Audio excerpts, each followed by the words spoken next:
Today on the Skid Factory, we've got Nathan's V12 Landcruiser in the shed, and we're going to fix a bunch of stuff that we should have fixed in the first place.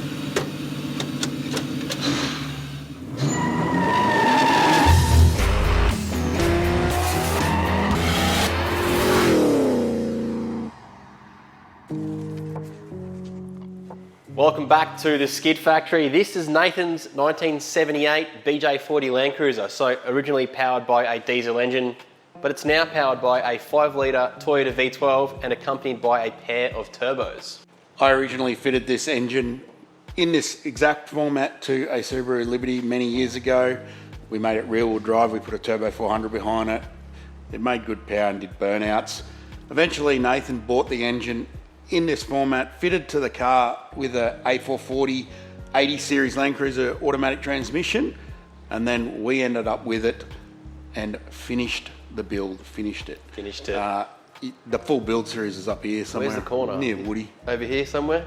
Check it out there. That was about 4 years ago. But since it left here, it was never 100%. One of the things was the cooling system, it got hot. We were using the original radiator that Nathan supplied in it. They ended up going in the bin, and Nathan's fitted this aftermarket alloy unit. I think looks tall, so maybe Prado or something. Another thing, apart from the color change, and also it's got a hard top on it instead of the soft top, Nathan has added air conditioning in the car. It's a bit of a creature coming for himself, but apart from that, there's some electrical gremlins in the vehicle which we never really sorted out until now. So yeah, Nathan's done what he can with it. He's got some like health issues. That means he can't always operate as a normal human, which sucks. One of the big problems with it is with the wheel chock here. This is the ECU that I originally fitted onto this engine when it was in the Liberty. At the time, it was fairly state-of-the-art sort of thing, a very good ECU for its time. Unfortunately, I don't know what's going on with them, but the one that we're with the car, we got it running with it, and it had all sorts of just gremlins, like it had some sort of voltage issues. It never worked from the beginning, yeah. It thought it only had 8 volts when it had 12, and just internal problems. So Nathan bought another one secondhand off another mate, and we fitted it, which is this one. That sort of fixed it, but its biggest problem is it's old, and it does not communicate with anything. We've had 2 different dashes in it that it should have worked with, that it just would not communicate via CAN. Nothing works. There's lots of stuff gone wrong with it, and it's time to upgrade. Was good once, not so much now. So we've got a hold of a Haltech Elite 2500, a Haltech dash. Nathan wants to know that the car is working okay. He's currently got like a configuration of, don't know what brand name gauges they are in the dash that a gaggle of just gauges? Is that the term, is it? Gaggle is when zip tied together. That's just so Nathan knows, okay, I've got oil pressure and I know what the coolant temp is, because you need to know those things in a car like this. This is a pretty rare engine, I suppose. Not so much. Now they're getting hard to come by. Definitely rare in a BJ40. That's for sure. World's first. We can claim that or not? Yeah? Hell yeah. YouTube thumbnail. That's one there for you. This is a pretty cool combo though.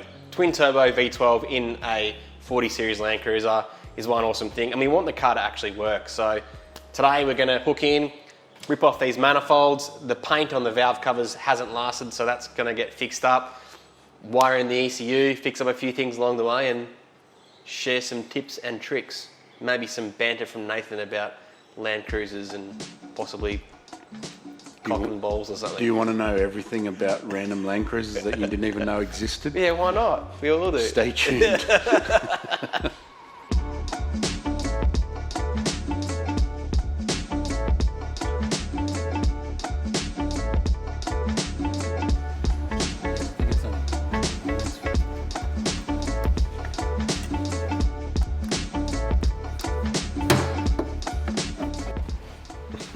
I'm putting that back on. I covered it with black tape. It was that ugly.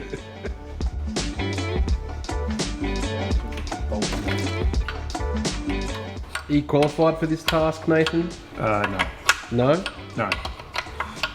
For a geologist, I make a really, really good lounge singer.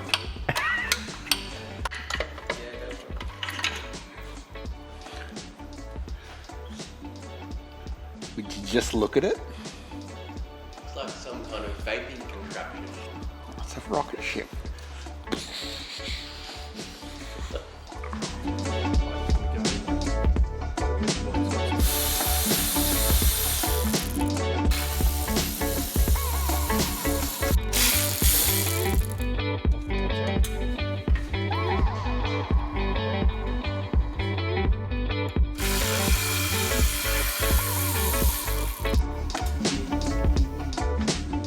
These common species are known to live in the Kingaroy region of southern Queensland. They prefer the habitat of the V12 Toyota engine's fuel rail.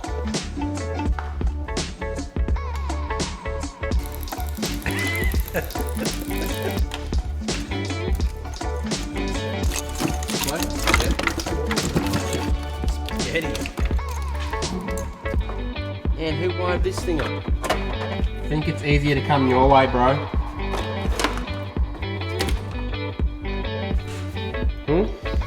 Deja vu. I've almost finished the wiring loom. It's basically what we've done is what you would call a repin. So the original Jake and Friends ECU here, that has the same connectors as what the Haltech 2500 does, as do many other aftermarket ECUs. It's a very common connector, so this is possible for you to get rid of some of this old sort of stuff that's ancient and doesn't really work that well anymore, and to go over to a newer ECU like this. The difference here is this one has two 34-pin connectors, whereas the Haltech has a 34 and a 26. So what I did was I bought a plug-and pin kit. Comes like this, as exactly as it says. It's got pins and the plugs. They're obviously the old ones that came out of this ECU. And one of the reasons you do this is because those plugs are your reference points for what all these wires do. So you've got your Jake and Friends ECU pin out on your laptop, in my case, because it's so old that the paper that it was printed on is sort of returned to the earth. I've got the Haltech sheet here, and I'm just pulling one by one out and then repinning them into the new connectors. So that's all done now. There was some changes to be made. That there are some little wiring differences between the way that different ECUs are configured. So that was also done along the way. I think I'm ready to go. What I've done also is I've got rid of one sensor, which is the map sensor, because this has got an internal map sensor that works great. And we've added a couple of other sensors. So I've got fuel pressure and oil pressure for safeties and also to display on the Haltech dash. And I've got a linear position sensor that we're using for transmission, like gear position. And we've got a couple of pressure sensors there, of course, as well as a wideband, which it's kind of like, it's almost separate, really. So we'll mount that up. That's just going to get plugged into the CAN network. So it's all pretty simple. Even though this is a 12-cylinder engine, it's actually not that complicated. It's only being run off 6 outputs, so there's not that much wiring. It's got variable cam timing, but even then, it's still, compared to some of the engines that I've worked with, it's pretty straightforward.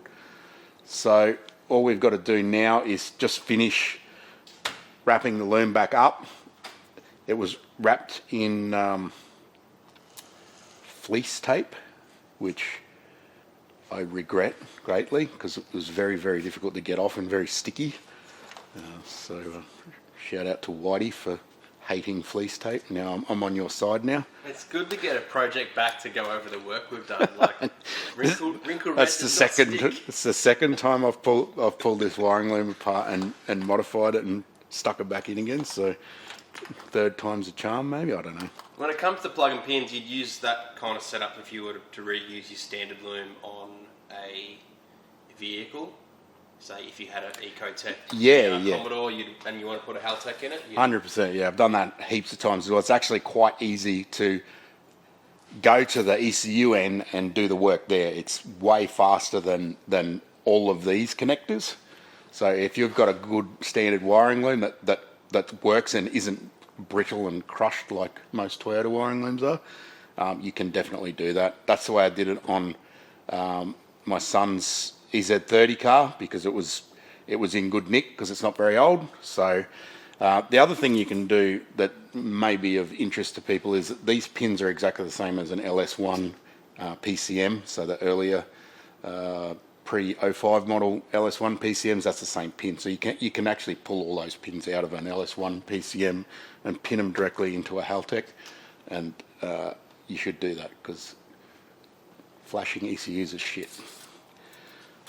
All right, we're nearly done. I'm going to finish wrapping that up, and then there's about 50,000 other things that we've got to do before it can even go back in. So let's get working. Whilst Alan has been wiring, I've had the fun task of removing the covers and giving them, well, cleaning them up, because we're going to repaint these in some red. So off goes the wrinkle red, and also off goes the wrinkle black off the plenums, because we're doing some modifications to those. From factory, these engines actually had 2 ECUs, so it was like it was 2 6-cylinders running, 2 crank sensors, 2 cam sensors kind of thing. So that's how it ran from factory, and each side of the engine wasn't balanced. We had this intake plenum, which we named the rocket ship or the spaceship, which was on top here, and this was acting as a balance tube for both banks of the engine. And then from here we had our map sensor and everything reading from this. We're now going to get rid of this and throw it in the bin, because we're changing a few things around. We're still going to balance the engine just via some Dash 12 Raceworks fittings, and that's good enough to balance. We've changed the idle speed control motor. So we've got this here to, what's it originally from, Al? Like a Mazda or something? Was it Ford? It's like Ford, Mazda, Hitachi sort of thing. So that's from Sealtech. This is actually to modify onto a 1JZ, and it's got a Dash 10 fitting on here.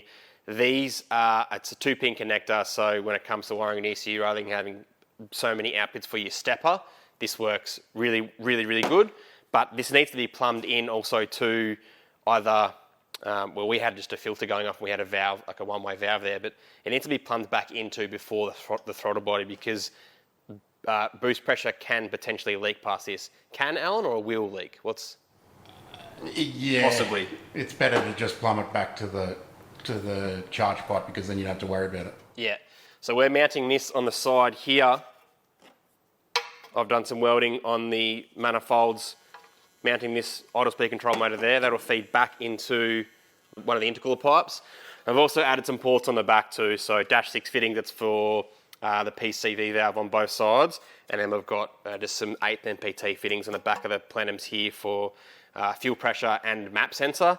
And then I've just put one in which will be blank for spare. So these are now got to get painted up. We've got to replace the spark plug tube seals in the valve covers, and which luckily we had some, Alan, because that's The third one is for blow-off valve. Oh, lucky I did put that in, because I didn't even think about the blow-off valve. You need to put it on the other side as well. Yeah, I need one on both sides. 2 blow-off valves. 2 turbos. It's so weird how this works too, because that bank feeds this intake, and this exhaust bank feeds that intake. That's how it balances. It's separate, and then there's a balance tube. It all works. Come on. I like it. Look how clean this engine is. Look how schmicko. Look at this. You buy a taxi engine from Japan, and you'd expect it to be schmutzy, and it is schmicko. There's a couple of red flecks in there actually. So, and these manifolds too. If you want to know more about V12s, go back and watch the OG series, because Alan shared so much knowledge about these engines. They're a great engine, and from factory they're very restrictive. The way the intake manifold works, it all comes down to like a 40 mil hole or something in that top plenum or something, isn't it, Al? So yeah, it's ridiculous. Super restrictive, and once you modify them, like doing this, that's pretty simple to do. So yeah, get on the videos up here. Watch now. Actually, don't watch them now. Click open, watch it later. Keep watching this video.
Don't scratch those covers. You already covered them in black schmutz. So. No, I don't. When you're putting the bolts in, don't scratch them.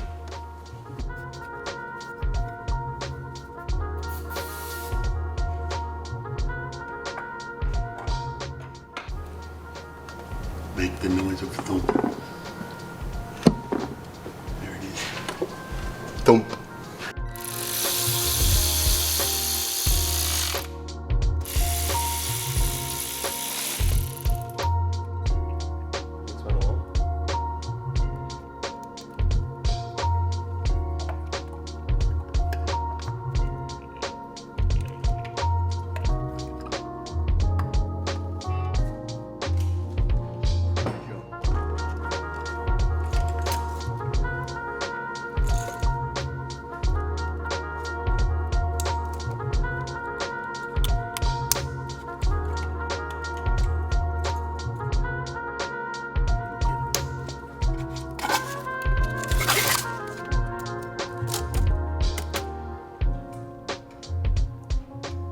Sounds like the ocean.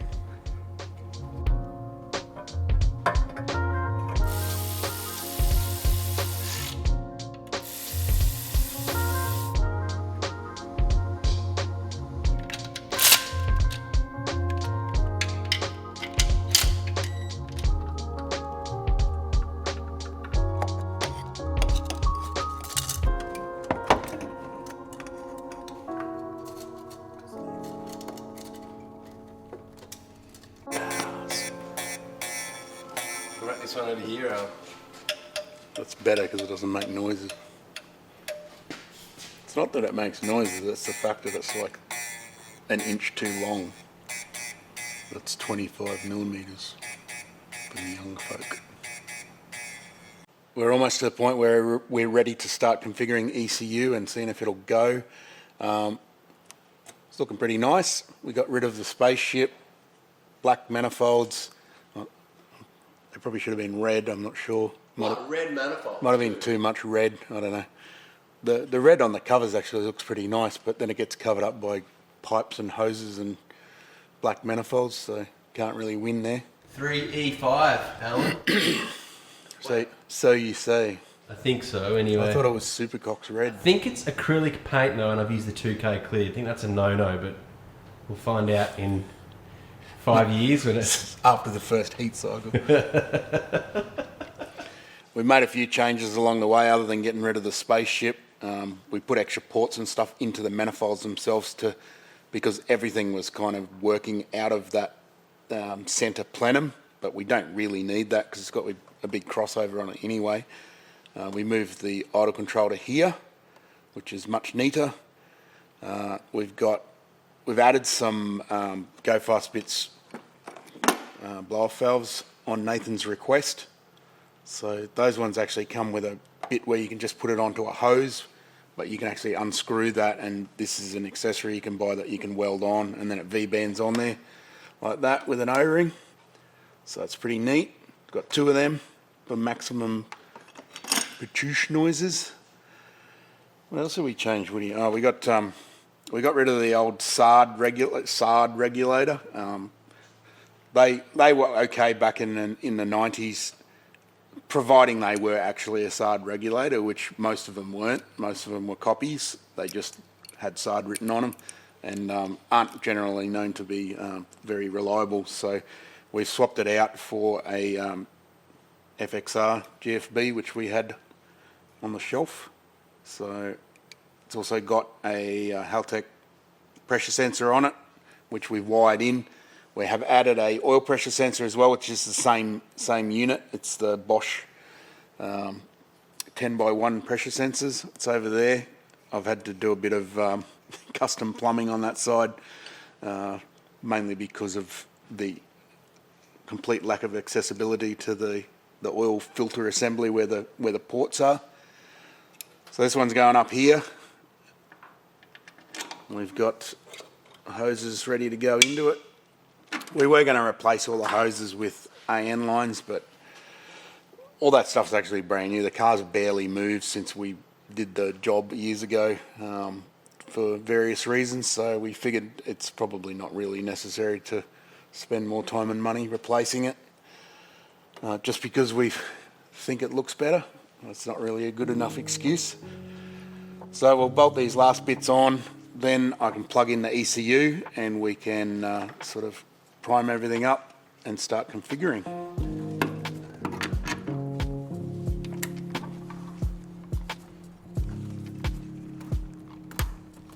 HOODOOOSH!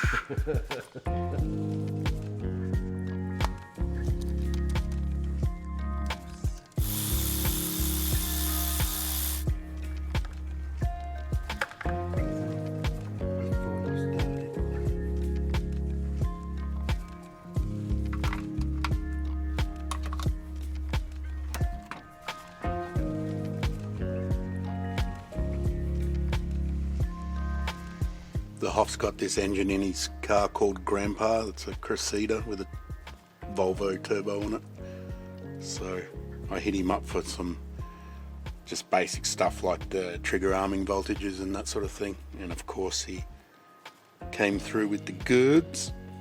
1, 4, 9, 8, 5, 2, 11, 10, 3, 6, 7, 12.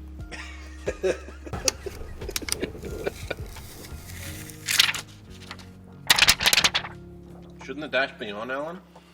I don't know, did you unplug it? No. Don't look at me like that. Why not?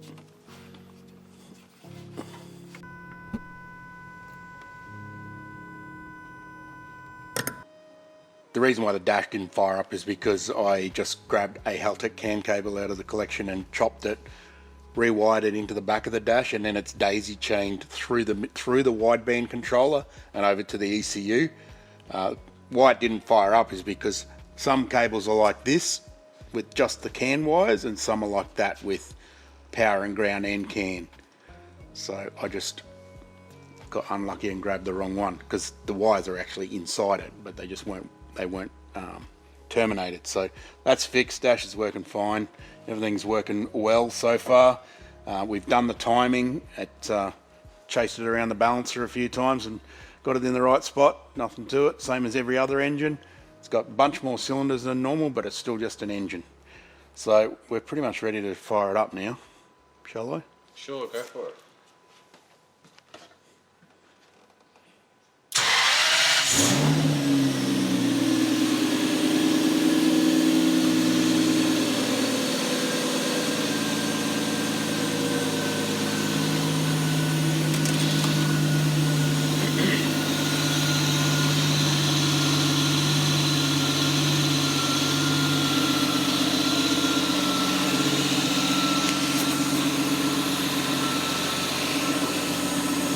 There's absolutely zero tuning involved here. That is just the base map.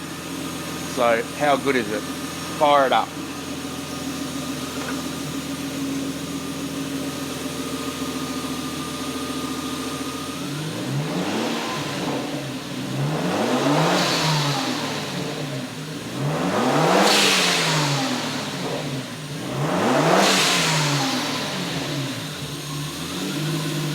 HOODOOOSH!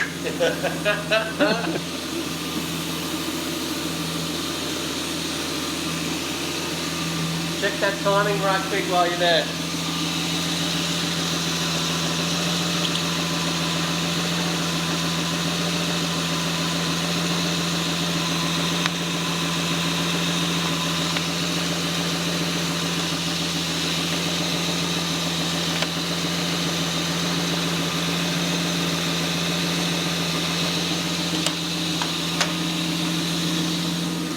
Wait. I know for a fact from actually tuning this engine way back 10 years ago with the other ECU that this particular engine has what they call timing wander, so that will have to be accounted for by Kai when he tunes it. So when you rev the engine, because it's got all reluctor sensors, there is a sort of a delay that occurs from the changing waveform. So it is spot on there, but when Kai gets a hold of it, he'll do his thing, revving it up and making a table to account for that movement in the timing. So all we got to do is a bunch more other stuff that no one wants to know about. Like I want to know about it. What are you doing? horrible transfer case junk. And Oh, yeah. Are we going to film that? Oh, There's still a couple more things I got to do underneath with I've got a gear position sensor and a speed sensor to wire up underneath the car, and also just pull the exhaust off and put a couple of wideband bungs in them so we can plug all that in. But otherwise it's going pretty well. I'll be keen to show the transfer case stuff. I hate transfer cases, and very much specifically old Toyota ones that are always worn out. That's going to wrap things up for Nathan's Landcruiser for now. Next week we're off to the dyno, but before we did, Al just finished off a few shamingy with a few things with the ECU. So under the car, I wired up both the factory speed sensor that's screwed onto the end of the transfer case, and also a linear position sensor from Haltech that is giving us gear position from the automatic transmission.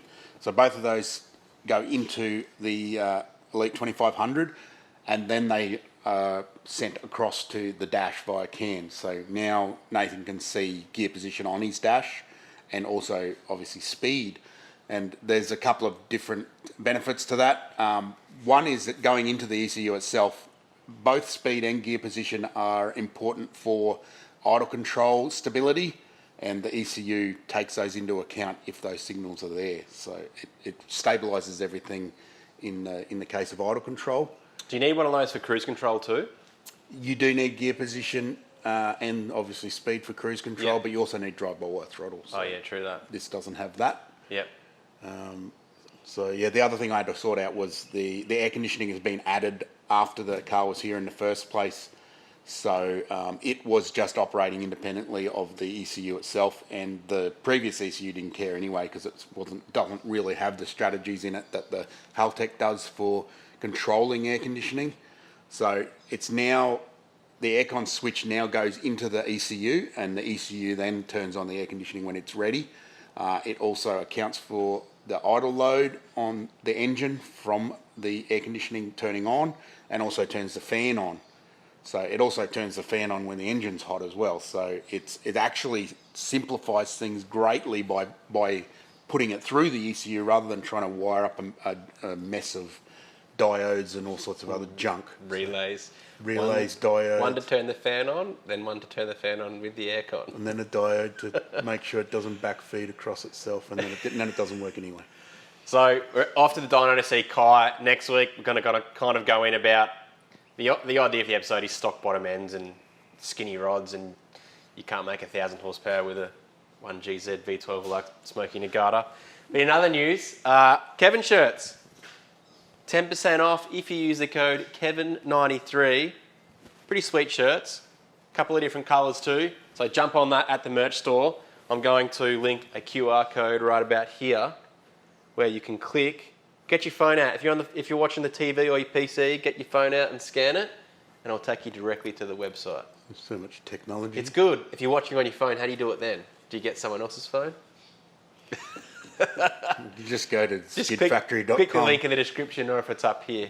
And also, more news. We're heading down to Guages Motorex for a bit of exciting times for Al and I. If you've got a sick street car, we want you to bring it along. Not only does that mean you get to show your car off at the event, but you also get entry into the event rather than parking down the road and catching a train and lining up with everyone else. You can drive straight in your epic street car, put it on display, and we're also going to be there with Harrop. We've got our own limited edition merchandise down there with Harrop. We've got some hoodies going. We'll be on Harrop stand. What times? We don't know times and stuff are going to be there We'll be yet. doing a couple of sessions a day at the Harrop stand, so you can come and see us there. I guess they will sort of publicise that at the time. The car show side of things, it's called Real Street. So it's basically, you don't have to be in the main hall with all the polished things. You can just bring your neat street car in. Last time we were there was a few years ago due to world pandemics. But we were doing the Landcruiser last time Motorex was Were on. Yeah. we had a good time, and we were super impressed by how many of the Real Street entrant cars there were there. We basically walked up the street into the place as they were all lining up, and there were some beauties. The Melbourne car scene is cracking. There's some really nice cars down there. So it's all happening all around. It's not just the show cars in the hall. They're cool as well, but so are all the real street cars. We will be judging an award for the best engine swap in our opinion. I'm also going to be focusing my video on the real street category because in my eyes, I like to see the real street cars and maybe meet you and you can talk crap about your car. So Kevin93, discount shirts, Guages Motor X, we'll see you there. There's a link in the description for tickets, or you can click the link up here for tickets. Next week we're off to the dyno. Following week after that we're back on Kevin. What episode are you up with Kevin yet? I don't know. Couldn't tell you. Thanks for watching, we'll see you next time. Kevin93. Wasn't it meant to be Kevin07? Kevin wasn't born in 07. Kevin, oh that's right. Is it a 93? You're the one who made the thing up. I would have called it Kevin 10. What? A what? What do you call it? A Wadu system, because What? my mate Lance had like Falcons, like with crossbows, and with the ball going to auto, they'd go Wadu. Good times. Is it the Aussie version of a Fuji Sobo? Okay, main factory. Hey Nathan, do you know that when you earth something out that it probably should be tight? You know that? Overrated. Overrated? I've mentioned that before. At least it's He like, said it's a swivel joint. at least it's not a tech screw, but it's still quite industry standard. You shit at this. Stop What? moving, you. Well, why can't you see that? Because it's reflected If light. this bolt's missing when you pull these covers off, Nathan, then you've got a bigger problem. There's probably a noise there already. It'll just be in the sump. It'll be right. You reckon? There's probably a torque setting for these, but It's like it exceeded the a lot less than what you did that one up it to. exceeded the rattle gun. Whatever happened to these guys? What are you talking about? These guys. Maybe it's one of those like Project Binky series where they upload. Make you wait like a whole year to get to the 400 next episodes. episode. Well, the CNC machine might have gone into limp mode too. Maybe we could send them a Tool Pro scanner and they could just find out what's going on with the CNC. That is a pretty cool car though. I'd love to see that. Yeah, about time it got finished, eh? So hang on, what happens with this? Bruce goes in, what comes out of there? What was he saying? Boost goes in here and HOODOOOSH comes out here. That might be copyrighted, actually. No way, as if he's copyrighted that. I would. HOODOOOSH. HOODOOOSH.